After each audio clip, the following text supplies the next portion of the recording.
The psychological conditions that result from military service are all amenable to treatment. Generally speaking, when it comes to post-traumatic stress disorder, early intervention is very important. So I think the benefits for seeking help is you can live a good life. You can restore relationships with family, with kids, and you can find, real purpose in life again. PTSD doesn't have to mean the end, because it can be better as a result. That's definitely our experience. It can definitely be better. But it's very important to acknowledge that we have treatments and we have services that can make enormous differences to the quality of life. Friends, there is life beyond the military, and I would encourage you to embrace it.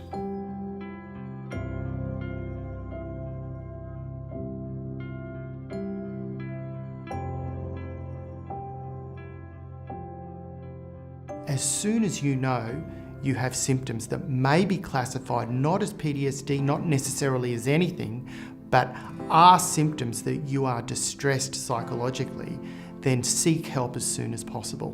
Because the earlier you get help, the better and quicker your outcome will be. First port of call is the GP. One, important to let them know that you are a veteran so that they can point you in the direction of veteran-specific services and also better understand the difficulties that you might be experiencing. The role of the GP is important in providing overall continuity of care for the veteran. You can start at points like your GP, an independent counsellor, a clinical psychologist, or even once referrals been had, to a psychiatrist. A service called the Veterans and Veterans Families Counselling Service offers a free service for veterans and their families and has a 24-hour telephone line support as well. And I refer in one instance to Veterans Care Association, which has recently been formed. Services like Mates for Mates, the RSLs, Soldier On, etc. And these can be very good points of contact as well.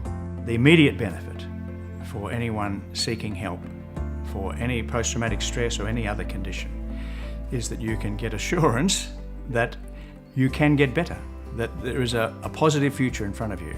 The great tragedy today is that still almost every week we have a veteran committing suicide, and probably 10 at the same time thinking about it or even attempting it. And that's a great tragedy. If any of those people had come to one of our ex-service organisations, they would have been warmly embraced and they could have been helped develop a pathway where they can restore their health. Conventional treatments for post-traumatic stress disorder are best divided into three sets. They are biological treatments, which include medication, psychological treatments, of which at the moment we feel the trauma-focused approaches may be most effective, and also what I call lifestyle factors. And these are controlling those behaviours that tend to promote positive mental health. Things like regular exercise, diet, socialising, engaging in meaningful activities, and purposeful and meaningful voluntary or remunerative work. There is an evidence base around pharmacological or medicines to treat PTSD. And at the moment, the strongest evidence is for the selective serotonin reuptake inhibitor group. Medications can be very important sometimes for helping people to feel a bit more stable in their mood before doing the psychological therapy, and they're often used together. The pillar of treatment for post-traumatic stress disorder is psychological therapies, and by that I mean talking or counselling type therapies. From just a supportive chat with a counsellor all the way up to evidence-based manualised treatments specifically designed for post-traumatic stress disorder. The grade A, or the most evidence-based treatments we have for PTSD, are prolonged exposure therapy, cognitive processing therapy, and both of those therapies fall under the umbrella of what we might call trauma-focused cognitive behaviour therapy. And the third is eye movement desensitisation and reprocessing, or EMDR. And all of those three therapies have a strong evidence base for the treatment of PTSD. In summary, the treatment for PTSD aims to extinguish the symptoms, and we are successful in doing that in a good proportion of people who approach for treatment.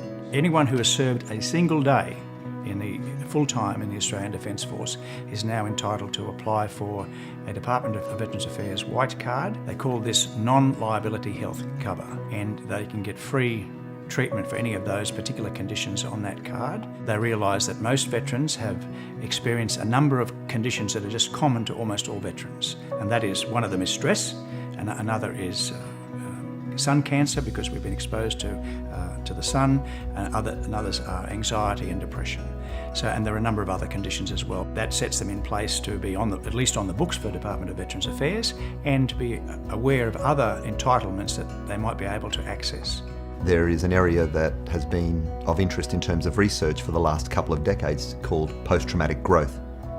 And what post-traumatic growth speaks to is the reality that life after adversity can be positive in terms of their growth, in terms of meaning of life, their psychological well-being, and also some of their mental capacities as well. Post-traumatic growth to me is, I've had some bad things in my life happen.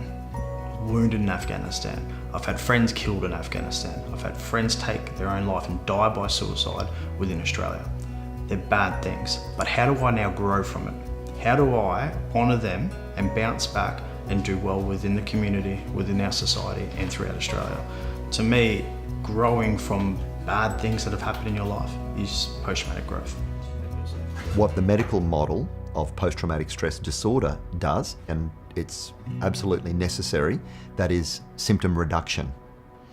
What post-traumatic growth does from a positive psychology perspective is not so much focused on symptom reduction, but the focus on living a good life in spite of some of the symptoms being present sometimes.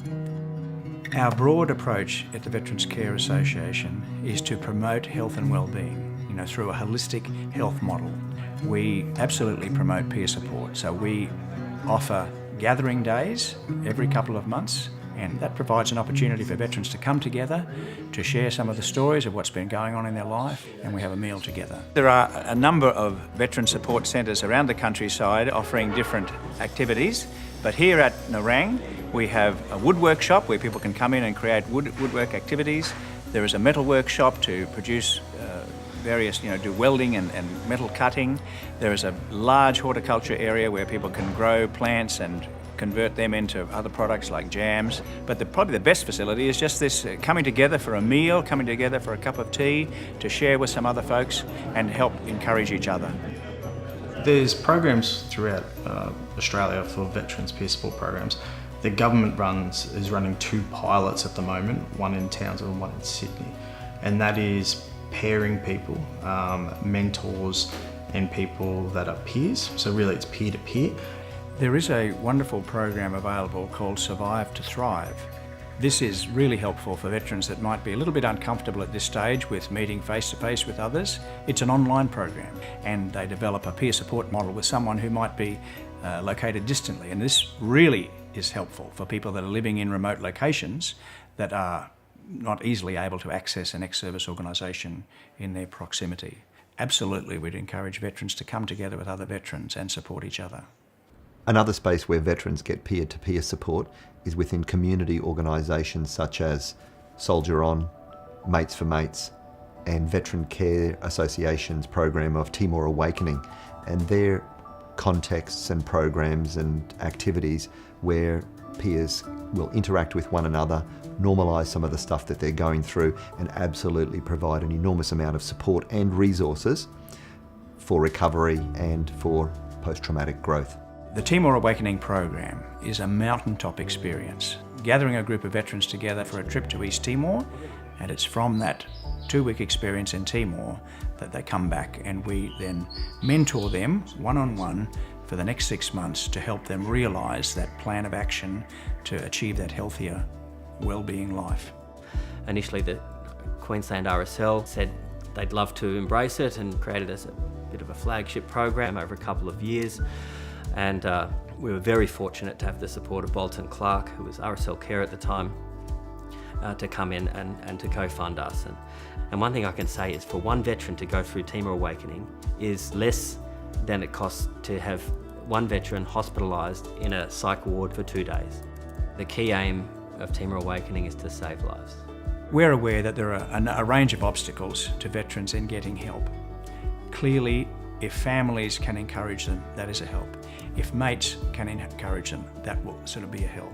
But it normally takes someone pestering a veteran to actually get them to actually do something, and I would encourage people to do that, because the worst outcome is to find that veteran has taken their life because they didn't know what to do or they felt hopeless. There are a range and variety of resources in the community, and what I encourage people to do is to stay connected to loved ones.